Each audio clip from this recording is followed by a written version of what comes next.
Umon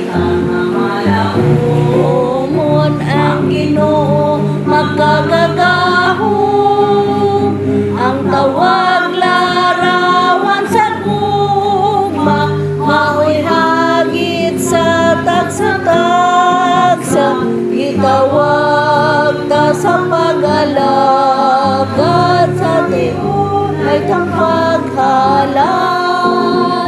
Pagkadagan sa alihon, pagkalihit sa mga nganikaron, hatagan unta kita sa Ginoo, o daghang mamumuo, ug sampiton ta. Mga kaparian, nga sa kanunay mamahimo silang kalagtingan sa pagsanyo sa pulong sa Ginoo.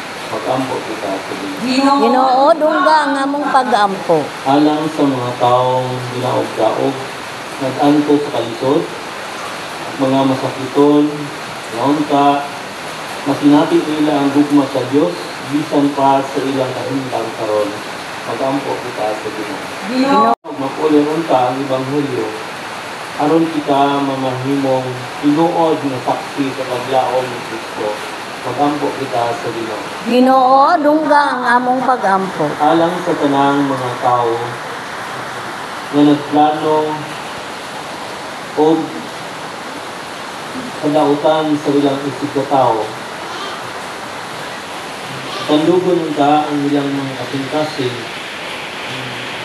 aron nga ang daotang huna-huna mapulihan na gugma o kaayo. Mag-ampo kita sa Ginoo. Ginoo, dungga ang among pag-ampo.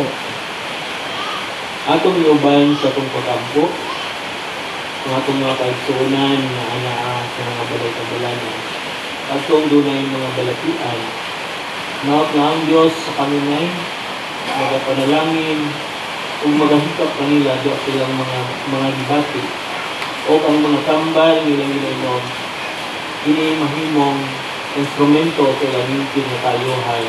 Mag-ampo kita sa Ginoo. Ginoo, dungga ang among pag-ampo. Ato sa biban sa itong pag-ampo, ang atong katulungban, ang atong mga kaigsuunan, kanan na nagdawat sa gimbuhaton sa Diyos sa atong kapilya.